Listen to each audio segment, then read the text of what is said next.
네, 안녕하십니까? 예, 행복한 안식일입니다.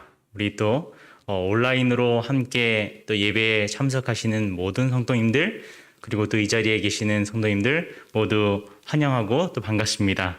여러분과 함께 또 말씀을 나눌 수 있도록 큰 특권을 허락하여 주신 하나님의 은혜에 감사드립니다. 오늘 저는 여러분과 함께 어떠한 사람이 되어야 마땅하뇨? 라는 제목을 가지고 전도서 3장 1절과 또 11절에 있는 말씀을 본문으로 함께 은혜를 나누고자 합니다.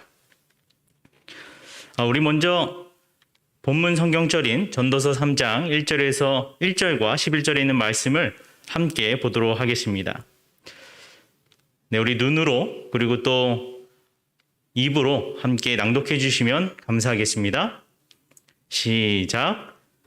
범사에 기한이 있고 천하 만사가 다 때가 있나니 하나님이 모든 것을 지으시되 때를 따라 아름답게 하셨고 또 사람들에게는 영원을 사모하는 마음을 주셨느니라.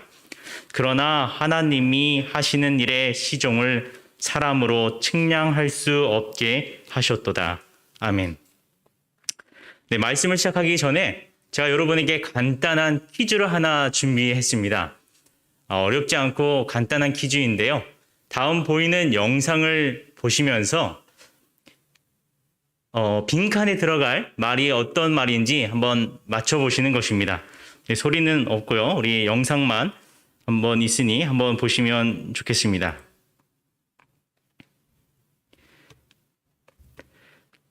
네, 지금 두 사람이 낚시하는 모습이 나오는데요. 네, 한 사람은 물고기가 잘 낚여지는데 한 사람은 낚을 듯 말 듯 하면서 낚지 못하는 모습이 그려져 있습니다.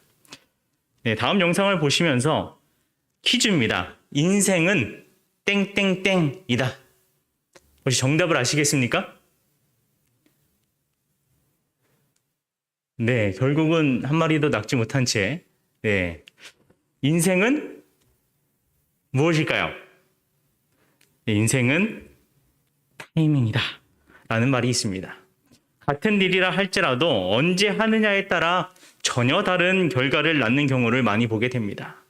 말 그대로 타이밍이 좋아서 큰 어려움을 모면하는 사람이 있는가 반면에 타이밍이 좋지 않아서 보신 영상처럼 물고기를 한 마리도 못 잡는 사람도 있습니다. 어떻게 보면 우리 일상은 언제나 타이밍의 연속입니다.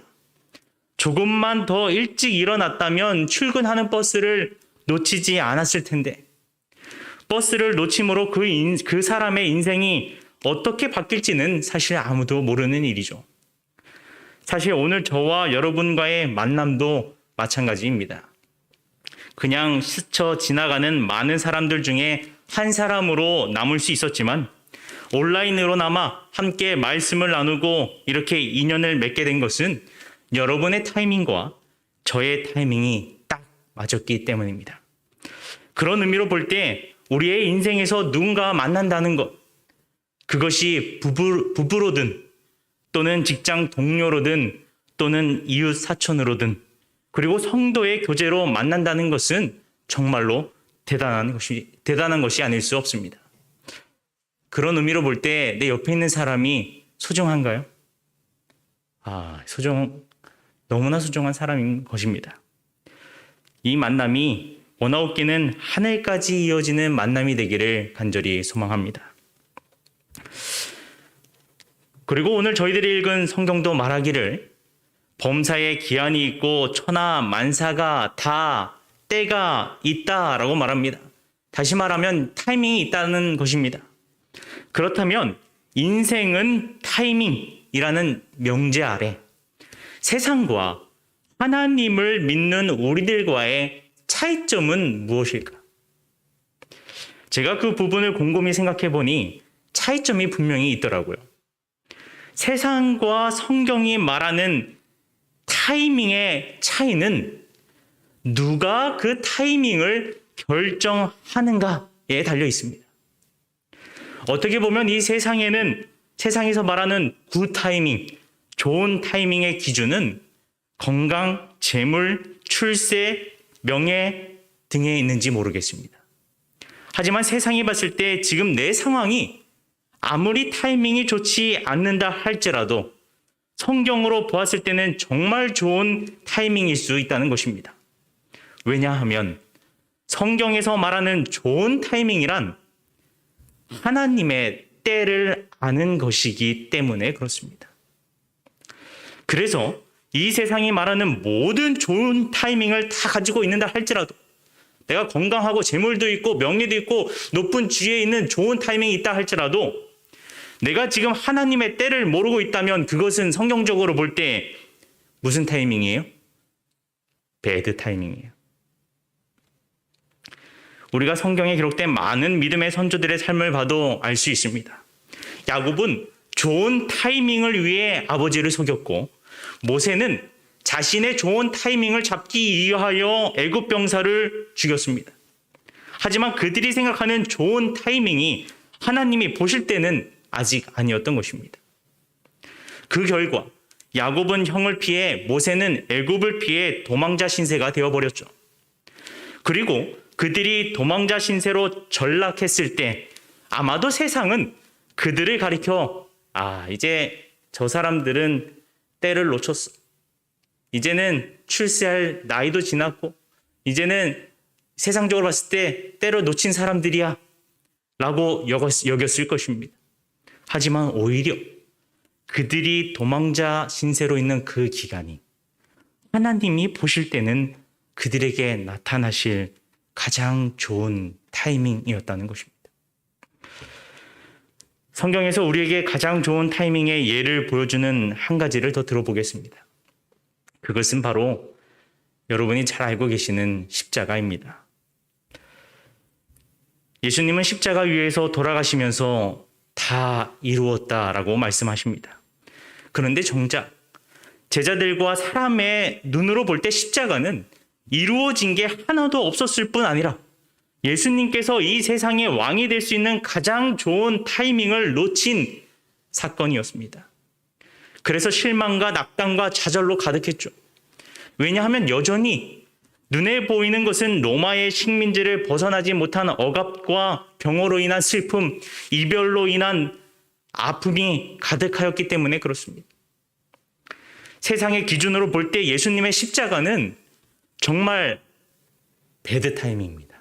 너무 안 좋은 타이밍에 돌아가신 것이 너무나 많은 걸 남겨둔 채 33살이라는 이른 나이에 돌아가신 것입니다. 그럼 예수님이 십자가상에서 다 이루었다라고 말씀하신 이유는 무엇일까요?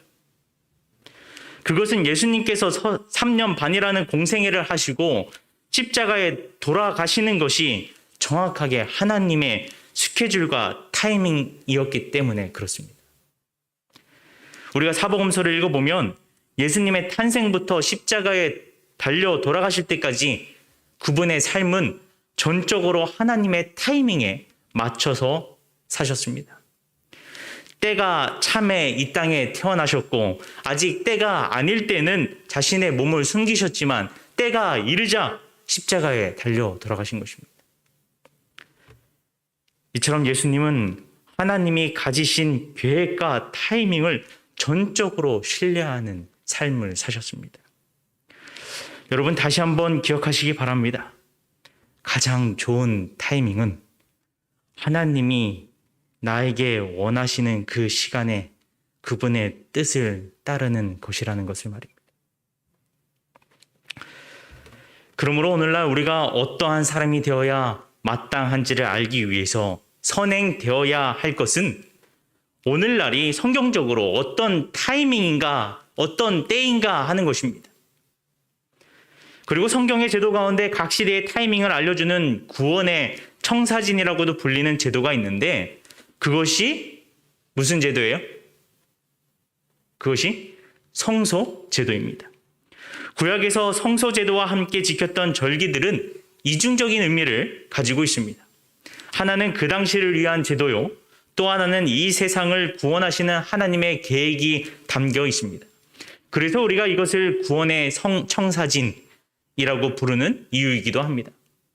그럼 구약에 기록된 성소 제도를 간략하게 보면서 우리가 지금 살고 있는 이 시기가 성경적으로 볼 때 어떤 시기에 살고 있는지 한번 살펴보도록 하겠습니다.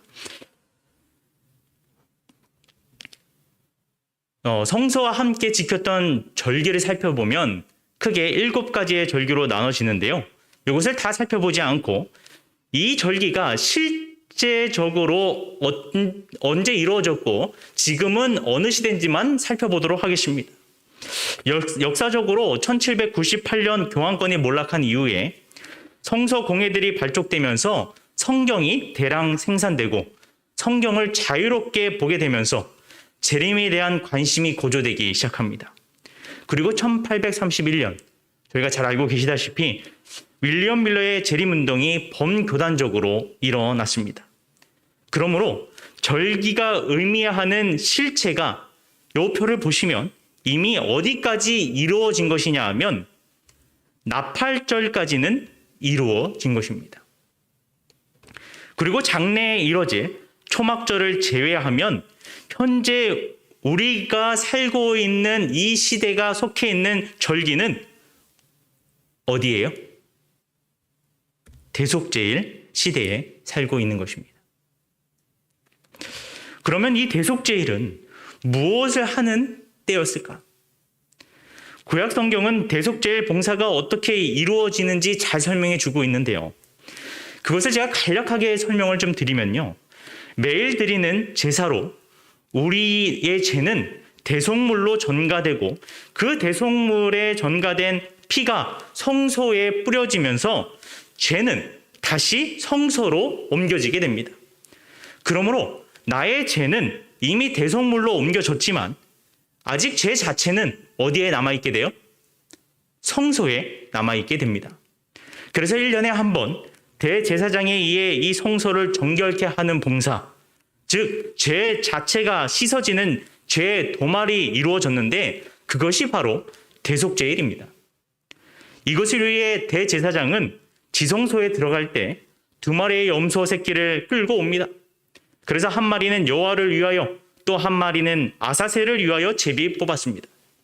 그리고 여호와를 위하여 뽑힌 염소 새끼의 피를 대제사장이 가지고 지성소에 들어가서 그 피를 속죄소 앞과 그 위에 뿌림으로 모든 죄를 정결케 하였던 것입니다. 그렇다면 구약의 모형적 성소 봉사가 실제로 이루어졌나요? 실제적으로 구약에서 모든 대속물의 원형 되시는 예수님이 이 땅에 세상 죄를 지고 가는 어린 양으로 오셨지요. 그리고 우리 모든 죄를 대신하여 십자가에 달려 돌아가신 것입니다. 그리고 마치 대제사장이 1년에 한 번 지성소에 들어가서 성소로 옮겨진 모든 죄를 대속하였던 것처럼 부활하신 예수님은 동물의 피가 아닌 자신의 피로 하늘 성소에 들어가 우리의 모든 죄를 도말하는 지성소 봉사를 하고 계시는 시기가 바로 언제예요? 이 시기인 것입니다. 그리고 이 봉사가 마치면 좀 전에 저희들이 표로 확인하였듯이 그 다음은 무엇이에요? 예수님의 재림인 것입니다. 그래서 저희 교단의 기본교리 24페이지에 보면 다음과 같이 정의하고 있습니다. 그분은 2300주야의 예언기간의 끝인 1844년에 그분의 속죄 봉사의 2번째요 마지막 단계에 들어가셨다. 그것은 모든 죄의 최종적 처리에 해당하는 조사심판의 사업이며 고대 히브리 성소가 대속제일에 정결케 되는 의식으로 예표되었던 것이다. 이 예표로서의 의식에서는 동물의 희생제물의 피로 말미암아 성소가 정결케 되었지만 하늘의 것은 예수님의 피의 완전한 희생으로 정결케 된다. 그리스도의 이 봉사가 끝나면 재림 전에 인간을 위한 은혜의 기간도 끝난다.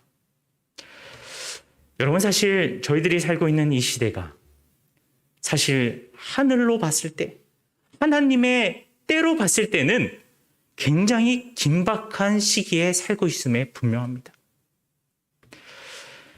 그렇다면 이러한 때에 우리는 어떠한 사람이 되어야 마땅할까요?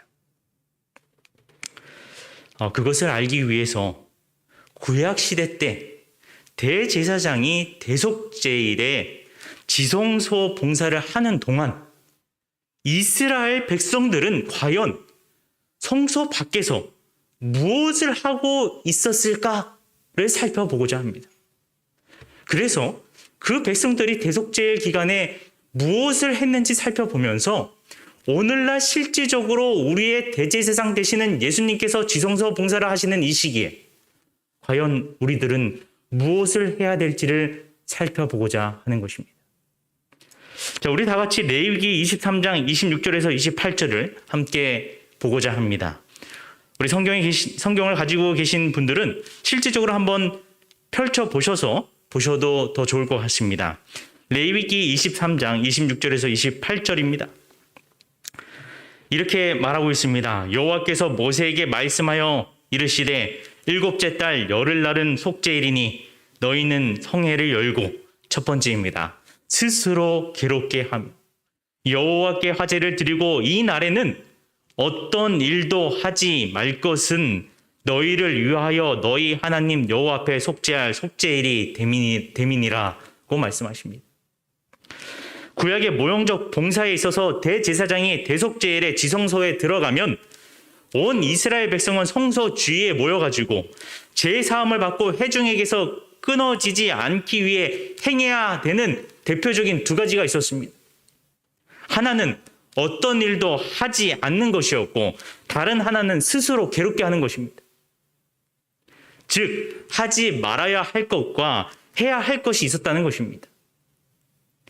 그렇다면 오늘날 모형이 아닌 실제적인 대속제일 기간에 살고 있는 우리가 하지 말아야 할 것이 무엇이며 스스로 괴롭게 해야 하는 것은 무엇일까요? 정말로 구약에서는 대속제일에 이스라엘 사람들은 모든 일을 전폐하였습니다. 그렇다면 오늘날 우리도 예수님께서 지성소 봉사를 하시는 동안 아무 일도 하지 말아야 될까요? 그렇다면 우리가 하지 말아야 할 것은 무엇일까요? 이 부분에 대해 가력부분 기별 1권 125페이지에는 다음과 같이 저희들에게 권면하고 있습니다. 이 두렵고 엄숙한 때, 다시 말하면 예수님께서 이 시기, 지성소 봉사를 하시는 이 시기에, 이 타이밍에 우리의 상태는 어떠한가? 노란 글씨입니다. 우리는 더 이상 유혹을 받는 입장에 머물러 있어서는 안 된다. 우리는 은혜의 시기의 끝을 향해 신속히 다가서고 있다. 우리 각자의 영혼이 내가 어떻게 하나님 앞에 설 것인가라고 묻게 하라라고 말하고 있습니다.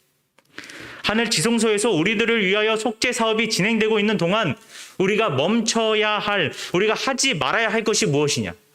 그것은 더 이상 유혹을 받는 입장에 머물러 있지 말라는 것입니다. 그것이 무엇이 되었든지 간에 우리로 하여금 하나님을 보지 못하게 하는 것을 멈춰야 할 때가 있다면 바로 지금인 것입니다. 소돔과 고모라의 멸망 때도, 예루살렘의 멸망 때도, 그리고 세상의 끝이 가까운 오늘날도 공통적으로 하나님이 우리들에게 명하시는 말씀은 무엇이냐면 널리 퍼진 죄악에서 떠나라라는 것입니다. 노아와 롯의 시대처럼 죄와 죄인들 사이에 뚜렷한 분리가 있어야 할 시기가 있다면 바로 오늘날인 것입니다. 내가 알고 있는 죄와 분리돼야 될 시기가 바로 오늘이라는 것입니다. 하나님과 세상이 타협할 수 없듯이 더 이상 죄와 타협하지 말아야 할 시기가 있다면 바로 지금인 것입니다. 원하옵기는 은혜의 시기가 끝을 향해 신속히 다가서고 있는 이때, 우리 모두가 우리가 알고 있는 작은 죄라 할지라도 그 죄를 위해 중보하시는 예수 그리스도를 의지하여 더 이상 유혹을 받는 입장에 머물지 않는 저와 여러분이 되기를 간절히 소망합니다. 그럼 두 번째로 우리가 해야 할 일은 무엇일까요? 우리가 스스로 괴롭게 해야 되는 것은 무엇일까? 스스로 괴롭게 한다는 것, 그것은 어떤 의미를 가지고 있을까요? 당시 이스라엘 백성들은 스스로 괴롭게 하기 위해 엄숙하게 자신을 겸비하고 기도하며 금식하였습니다. 그것으로 스스로 괴롭게 하였습니다. 실제적인 대속죄일 기간에 살고 있는 우리는 어떤가요? 사실 우리도 구약에서 이스라엘 백성들이 행하였던 것처럼 때로는 금식하며 기도하는 것이 반드시 필요할 것입니다.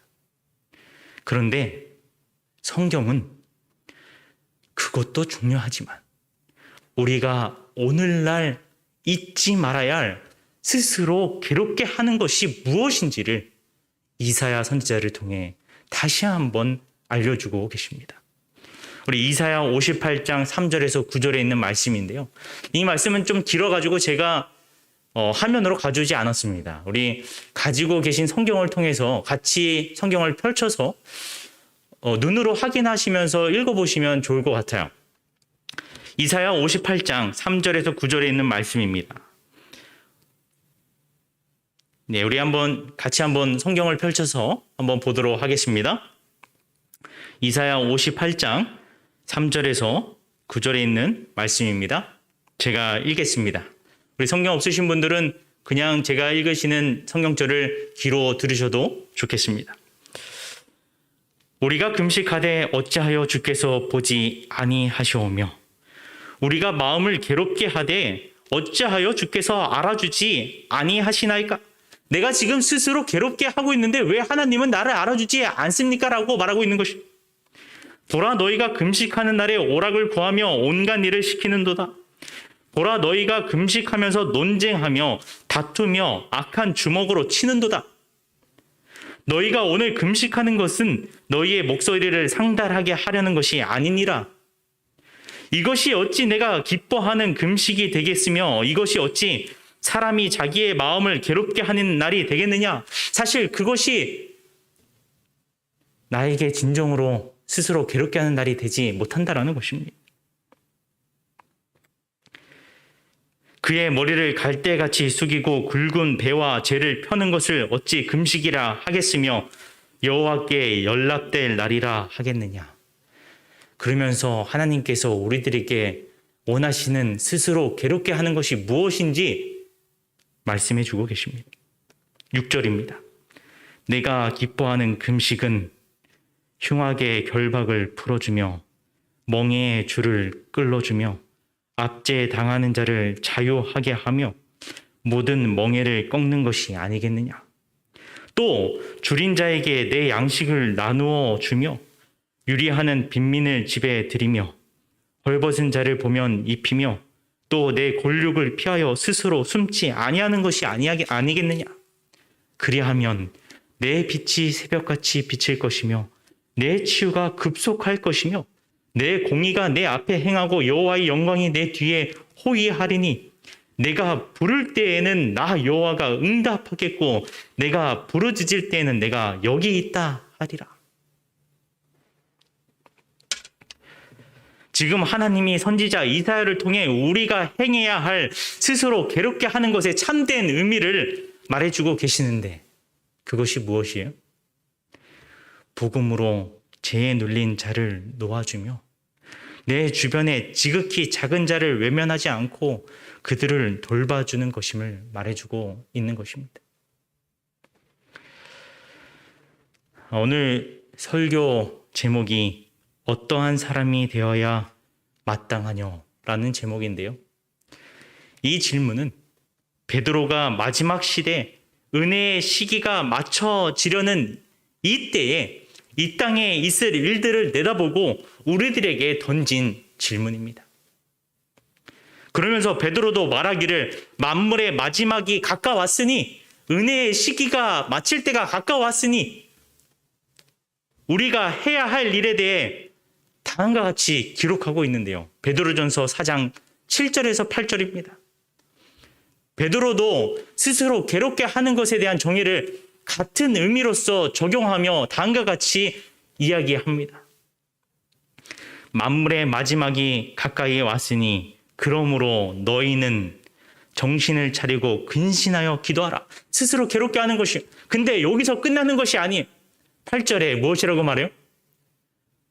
무엇보다도 어떻게 하래요? 뜨겁게 서로 사랑할지니 사랑은 허다한 죄를 덮느니라.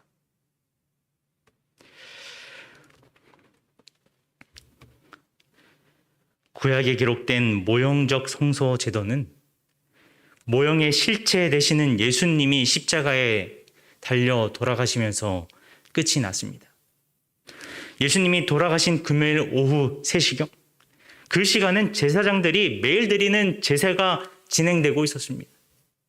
그때 희생 제물이었던 양이 제사장의 손을 뿌리치고 달아나고 성소의 휘장이 위에서 아래로 찢어짐으로 성소의 역사가 끝나게 된 것입니다. 그러나 모형적 성소 제도는 끝났지만 실제적으로 우리의 구원을 위한 속죄 사업이 진행되고 있는 하늘 성소에서의 대속죄 일은 이제 곧 끝날 것입니다. 이러한 시대에 우리는 어떠한 사람이 되어야 마땅할까요? 오늘 나눈 말씀처럼 우리의 마음을 겸비하고 예수 그리스도를 믿음으로 더 이상 유혹받는 입장에서 떠나야 할 것입니다. 그렇게 되기를 간절히 소망합니다. 그리고 더 나아가 우리가 알고 있는 복음으로 죄에 눌린 자들을 풀어주고 내 옆에 있는 사람들을 원망하기보다 뜨겁게 사랑함으로 이 마지막 때를 준비하는 것입니다. 그러므로 그 어느 때보다 죄와 타협하지 말아야 할 타이밍이 있다면 바로 오늘입니다. 또한 그 어느 때보다 더욱 사랑해야 할, 뜨겁게 사랑해야 할 타이밍이 있다면 바로 오늘입니다.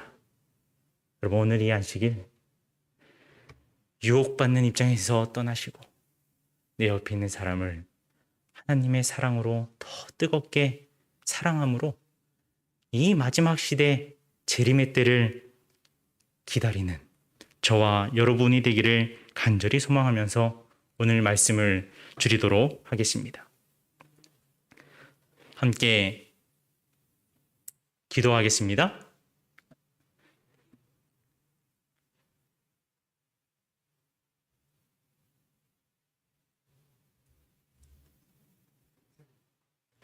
찬미 마치고 함께 기도하겠습니다.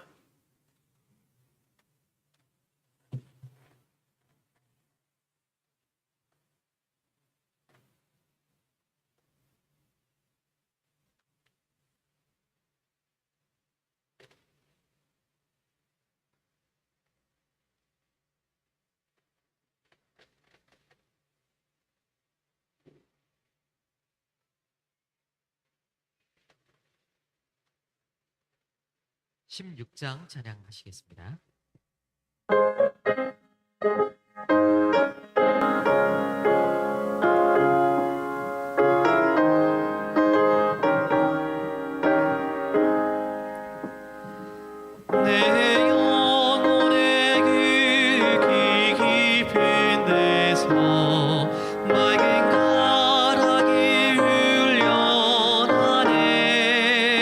아니고 주가 언제나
주옵소서. 간주 후에 4절 찬양하시겠습니다.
하늘에 계신 우리 아버지 하나님, 저희들은 세상의 때를 기다리는 자들이 아니요 하나님의 때를 기다리는 자들이오니, 세상의 때는 분별하면서 하나님의 때는 분별하지 못하는 어리석은 자가 되지 않을 수 있도록 인도하여 주시옵소서.